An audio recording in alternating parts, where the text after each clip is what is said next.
ان دنوں 10 برس کی تھی کہ ابا کی ایک رشتہ دار عورت نے بتایا کہ فاروق جو تجھ کو بیٹی کہہ کر پال رہا ہے وہ تیرا باپ نہیں ہے۔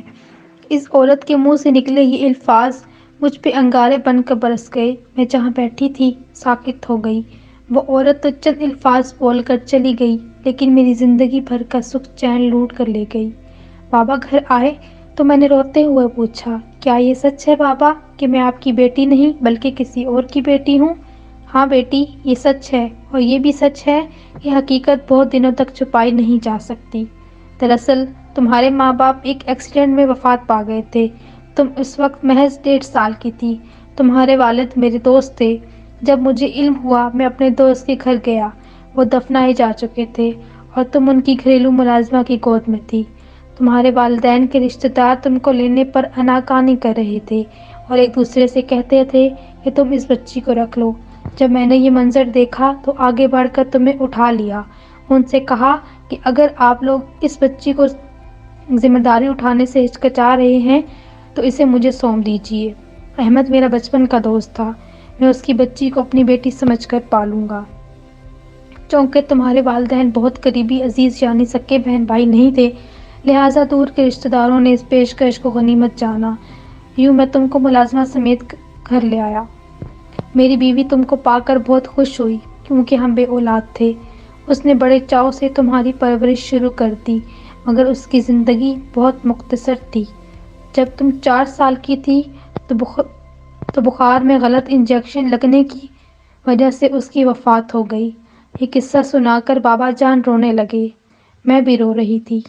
واقعی بابا نے مجھے اتنا پیار دیا کہ کبھی یہ احساس ہی نہیں ہوا کہ وہ میرے حقیقی والد نہیں ہیں۔ حقیقت جاننے کے بعد میں نے اس سچ کو قبول کر لیا اور ان سے میرے پیار میں کمی نہ آئی۔ وہ بھی بظاہر ایسے بن گئے جیسے یہ قصہ سنا کر بھول گئے ہوں۔ انہوں نے ایک بوڑھی بے سہارا عورت کو گھر میں رکھ لیا تھا جو میرا خیال رکھتی تھی اور مجھے ایک دادی کے جیسا پیار بھی کرتی تھی۔ ان کو میں دادی کہہ کر بلاتی تھی۔ میں نے میٹرک کے بعد کالج میں داخلہ لیا۔ میری لیاقت اور ذہانت کے باعث مجھے کالج کی طرف سے اسکالرشپ مل گیا۔ اس بات کی بابا جان کو بہت خوشی تھی۔ ہمارے ساتھ لڑکے بھی پڑھتے تھے۔ لائق ہونے کے ساتھ ساتھ چونکہ میں خوبصورت بھی تھی تبھی اکثر کالج کے لڑکوں کی نگاہوں کا مرکز رہتی تھی۔ مجھ کو بابا جان کی عزت کا بہت خیال تھا تبھی میں کسی کی خاطر میں نہیں لاتی تھی۔ ایف اے تک میں نے کسی سے رابطہ نہ رکھا، البتہ ایک لڑکے ارسلان سے مرعوب ہونے لگی کیونکہ وہ میری کلاس میں اول پوزیشن لیتا تھا۔ ایک بیوہ کا مغرور سا بیٹا اور میری طرح کسی سے واسطہ نہیں رکھتا تھا۔ جن دنوں میں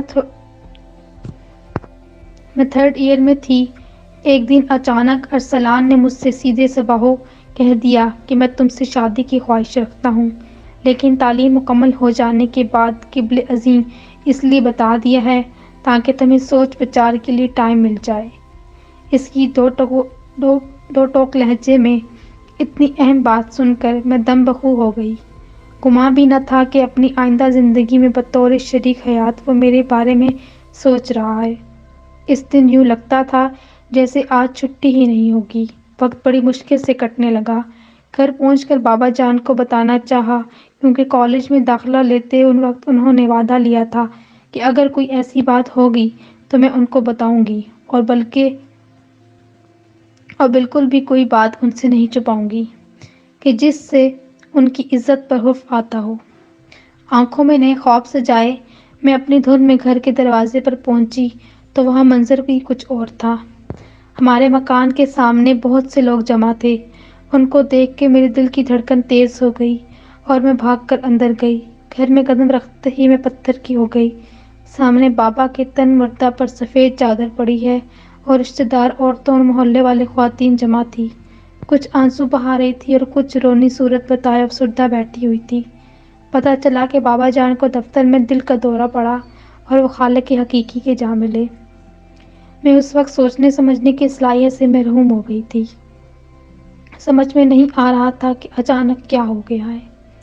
دل سے فریاد نکل رہی تھی کہ اے اللہ، ایک بار میں اس بھری دنیا میں تنہا رہ گئی ہوں۔ اس واقعے کی 40 روز بعد ایک دن در پر دستک ہوئی۔ سامنے ارسلان کھڑا تھا۔ آنکھوں پر یقین نہیں آ رہا تھا کہ وہ خود مجھ تک آ گیا ہے۔ میں نے اس کو کمرے میں بٹھایا اور چائے سے تواضع کی۔ اس نے پوچھا، کب تک کالج آؤ گی؟ اب کالج کیسے آ پاؤں گی؟ میرے تعلیمی اخراجات اٹھانے والا تو چلا گیا ہے۔ اس نے کہا، اگر تم چاہو تو میں تمہارا سہارا بن جاؤں۔ کون کسی کا سہارا نہیں بن سکتا ارسلان، اور کب تک؟ اور یہ دنیا کیا کہے گی؟ تم ٹھیک کہتی ہو، لیکن اب تم دنیا میں اکیلی رہ گئی ہو، اور عزت والا حل یہی ہے میں تم سے شادی کر لوں۔ یقین کرو، میں تم کو دنیا کی ساری خواہشیں دوں گا اور کبھی بے وفائی نہیں کروں گا۔ یہ ایک بڑا اہم اور سنجیدہ فیصلہ تھا۔ اس وقت میری عمر 18، 19، 20 برس تھی۔ میں بھلا تنہا اتنا بڑا فیصلہ کیسے کر سکتی تھی؟ تبھی میں نے ایک لمحے کے لیے سوچا کہ یہ پہاڑ سی زندگی کیسے گزاروں گی۔ پہلے ہی اسے پسند کرتی تھی۔ ارسلان سے کہا کہ اپنی امی کو میرے پاس لے آؤ۔ اگر وہ مجھے بے خوشی گلے سے لگا لیں تو میں ہاں کہہ دوں گی۔ اس کے بعد ارسلان کی والدہ تقریباً روز میرے پاس آنے لگی۔ میں نے محلے والوں کو بتا دیا کہ یہ میری سکی خالہ ہیں۔ اب میں تنہا ہوں، لہٰذا یہ روز آتی ہیں تاکہ لوگوں کا باتیں بنانے کا موقع نہ ملے۔ بابا جان کے انتقال کے 4 ماہ بعد میں نے ارسلان سے شادی کر لی۔ ان کا مکان بابا جان کے ایک بھتیجے نے لے لیا، اور بوڑھی اماں کو بھی، جنہیں دادی کہا کرتی تھی، اپنے ساتھ لے آئی، کیونکہ ان کا کوئی آسرا نہیں تھا۔ اس بزرگ خواتین کو بابا جان لاوارثوں کو پناہ دینے والے ایک ادارے سے لے آئے تھے۔ ارسلان نے شادی کے 4 سال بعد تک مجھ سے خوش رکھا اور کوئی تکلف نہ دیا، لیکن جب ان کی ماں کا انتقال ہو گیا تو ان کا رویہ بدلنے لگا۔ بدقسمتی یہ کہ میرے کوئی اولاد بھی نہیں ہوئی، جس کی محبت میں کھو کر میں شوہر کی بے اعتمادی کو محسوس نہ کرتی۔ تاہم ان کی مجھ سے یہ بڑھتی ہوئی اعتنائی اولاد نہ ہونے کی وجہ سے نہیں تھی، اس کی وجہ کچھ اور تھی جو میں نہیں جانتی تھی۔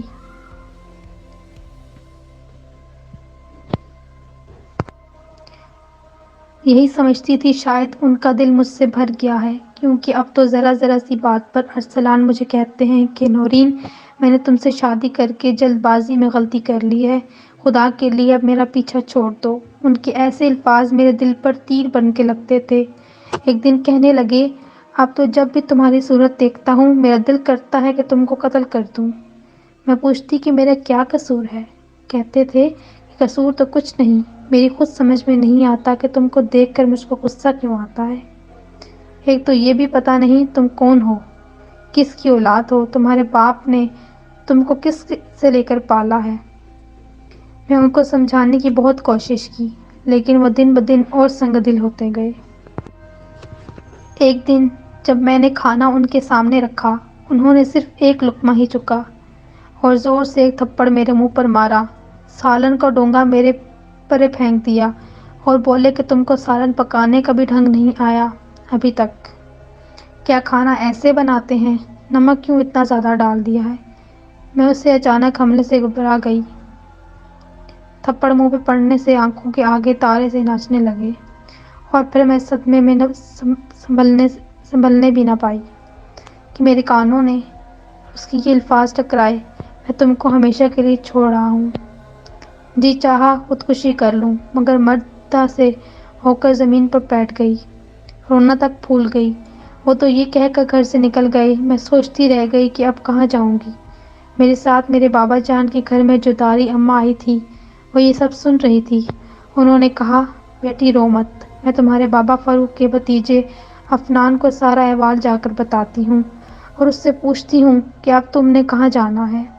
ہم دونوں بابا فاروق مرحوم کے گھر گئے۔ عفنان گھر پر ہی تھا۔ مجھ کو اس قدر پریشان دیکھا تو کہا، آپا خیریت تو ہے؟ آج اتنے عرصے کے بعد کیسے آئی ہو؟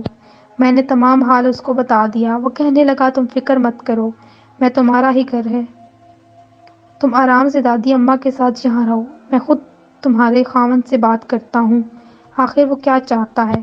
عفنان نے ارسلان کے آفس جا کر بات کی تو اس نے صاف کہہ دیا کہ میں نورین کو طلاق دے چکا ہوں، اس کے باوجود اگر وہ مالی پریشان سے گھبرا رہی ہے تو میں ہر ماہ اس کا خرچہ پہنچاتا رہوں گا، لیکن اب واپس اس کے گھر میں نہیں لا سکتا۔ یہ سن کر میری آنکھوں کے آنسو برسات پڑ گئی۔ خدا نے عفنان کے دل میں رحم ڈالا، اس نے مجھے تسلی دی، کہنے لگا تم میرے چچا کی بیٹی ہو، ان کی عزت ہو تو ہمارے خاندان کی بھی عزت ہو، اس ناطے میں اپنے رشتے کو نبھاؤں گا، تم فکر مت کرو۔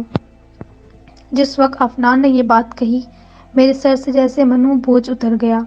سوچا کہ اس برے وقت میں کوئی تو ایسا ہے جس کی رشتہ داری کا پاس ہے۔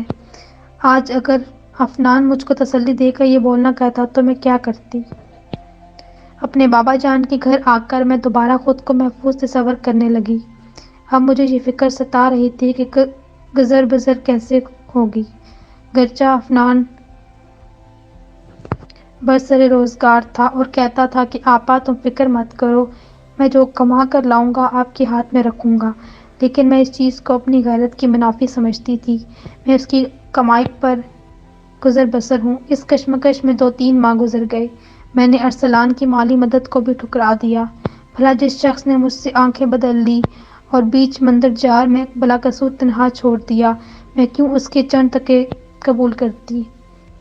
اس سے تو بھوکے مر جانا اچھا تھا۔ میں بے شک آسرا تھی، میرا کوئی نہیں تھا، مگر خدا تو تھا۔ ابھی میری غیرت مری نہیں تھی اور نہ ہی خدا پر میرا یقین متزلزل ہوا تھا۔ مجھے جلد ہی پتہ چل گیا کہ ارسلان نے دوسری شادی کر لی۔ دراصل وہ مجھے جس آفس میں کام کرتا تھا وہ لڑکی وہاں ایک روز کسی کام سے آئی تھی، تبھی ان کی جان پہچان ہوئی۔ وہ دونوں ملنے لگے اور ارسلان ساز نے ٹھکانے پر جانے لگا۔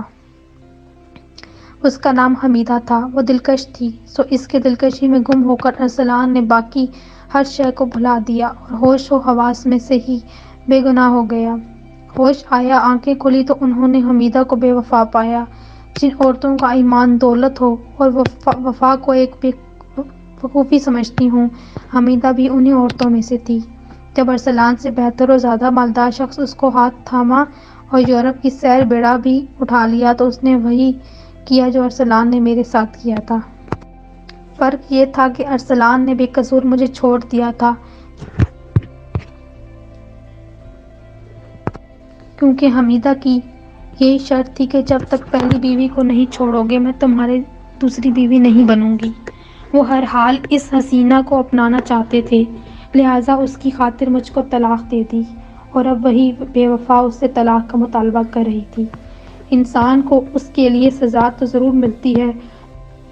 جو دکھ مجھے ارسلان نے دیا وہی حمیدہ کے ہاتھوں انہیں ملا۔ اس نے طلاق لے لی اور ارسلان کا گھر پھر سے ویران ہو گیا۔ جب عقل گم ہو جائے تو انسان چمکتی ہوئی چیزوں کی طرف ایک بچے کی طرح لپکتا ہے اور جب آنکھوں کی روشنی واپس آتی ہے پھر پچھتاوے کے سوا کوئی بھی چیز باقی نہیں رہ جاتی۔ اب ارسلان بہت پچھتائے۔ ایک بازاری عورت کی خاطر میں نے اتنی اچھی بیوی کو دربدر کیا، حالانکہ نورین کا تو کوئی قصور بھی نہ تھا۔ اور بڑے دکھ کی بات یہ تھی کہ میرے سوا اس کا کوئی بھی نہ تھا۔ اس احساس ندامت نے ان کو بے چین رکھا، دن رات پچھتاوے کی آگ میں سلگنے لگے، یہاں تک چین اور سکون حرام ہو کر پاگل سے لگنے لگے۔ مجھ کو محلے کی ایک صورت آ کر ان کا بتا رہی تھی، میں ساری باتیں سنتی رہی اور چپ ہو جاتی تھی، کیا جواب دے سکتی تھی؟ ان دنوں میں نے ملازمت کی تلاش میں بھٹک رہی تھی، چاہتی تھی کہ جلد از جلد خود اپنی کفالت کرنے کے لائق ہو جاؤں۔ میں عفنان کے دستے نگر بھی نہیں رہنا چاہتی تھی۔ ایک دن میرے پاس ارسلان کی پڑوسن آئی اور پیغام دیا کہ ارسلان نے کہا کہ اگر آج 4 بجے نورین مجھ سے ملنے نہ آئی تو میں خودکشی کر لوں گا۔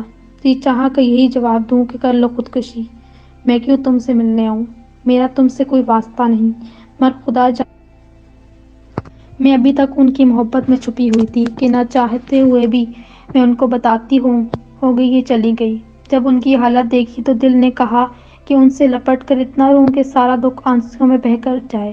ان کی آنکھوں میں جاگنے سے حلقے پڑے ہوئے تھے، کھانے پینے سے غفلت کرنے کی وجہ سے بیمار نظر آتے تھے۔ ان کی یہ حالت دیکھ کر میرا دل تڑپ گیا۔ انہوں نے کہا میرے پیروں سے ہاتھ رکھ دیجیے، رو رو کر معافی مانگی اور کہا نورین تم ایک بار پھر سے میری ہو جاؤ ورنہ میں مر تم سے بچھڑ کر ایک بار پھر بھی میں کا سانس نہ لے سکا۔ انہوں نے دکھی ہوئی ہو کر مجھ سے ایسی باتیں کی کہ میں نے سوچا کہ میں انہی کو ہو رہوں ورنہ ان کی کچھ نہ ہو جائے۔ میں وعدہ کر کے چلی گئی اور آتے ہی دادی اماں سے کہا، مجھے دوبارہ اپنے اسی گھر جانا ہے، وہی میرا اصلی گھر ہے۔ میں کب تک بھائی کے پاس رہ سکتی ہوں؟ عفنان میرا سگا بھائی تو نہیں ہے، دنیا بھی مجھے اس کے پاس رہنے نہیں دے گی۔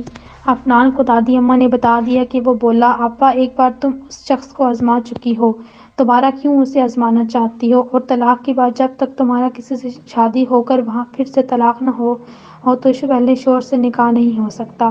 بہتر ہے میری بہن اس بے وفا کو بھول جاؤ اور اپنی زندگی کسی اچھے انسان کے ساتھ نئے سرے سے بسر کرنے کی تدبیر کرو۔ انسان کو اگر اپنے جذبوں پر اختیار ہو جائے تو وہ فرشتہ نہ ہو جائے۔ میں ابھی ارسلان کی محبت سے مجبور تھی۔ عفنان نے مجھے اداس دیکھا تو چاہتے ہوئے بھی میرے دکھوں کا مداوا کیا۔ اس نے اپنے ایک قابل بھروسہ دوست کے ساتھ میرا مسئلہ رکھا تو اس نے مدد پر آمادگی ظاہر کر دی، تبھی اس نے میرا اس کے ساتھ نکاح کر دیا اور 2 ماہ بعد میں نے شریف آدمی سے طلاق مانگ لی کیونکہ میرے دل کو سکون میسر نہ تھا۔ انہوں نے کہا، جب جانے کا کوئی انسان کسی کے ساتھ مصنوعی زندگی بھی نہیں گزار سکتا، انہوں نے مجھے طلاق دے دی۔ عدت کی مدت پوری ہو جانے کے بعد عفنان نے ارسلان کو بلوا کر میرا اس کے ساتھ دوبارہ نکاح کروا دیا، اس شرط پر کہ آئندہ وہ مجھے پھر سے کبھی کوئی تکلیف نہیں دیں گے۔ نکاح سے پہلے عفنان نے ارسلان کے سامنے یہ شرط رکھی تھی کہ وہ بھی اپنی کوٹھی میرے نام کریں گے۔ اس شرط کو بھی ارسلان نے بلا چون و چر مان لیا۔ یوں میں عفنان کی دعاؤں کے ساتھ دوبارہ اسی گھر میں جا بسی جو پہلے بھی میرا گھر تھا۔ ارسلان سے بے وفائی کی چوٹ کھانے کے باوجود بھی اس چوٹ کو درد کا بھول گئی اور ایسا محسوس ہوا کہ میرا کھویا ہوا ارسلان اور سکون دوبارہ مجھے مل گئے ہیں۔ اب ارسلان کو سچ مچ میری قدر آئی، وہ ایک بار پھر مجھ سے پیار کرنے لگا، ان کی صحت بھی رفتہ رفتہ اچھی ہو گئی اور خوش نظر آنے لگی۔ دوبارہ سے آفس بھی جوائن کر لیا۔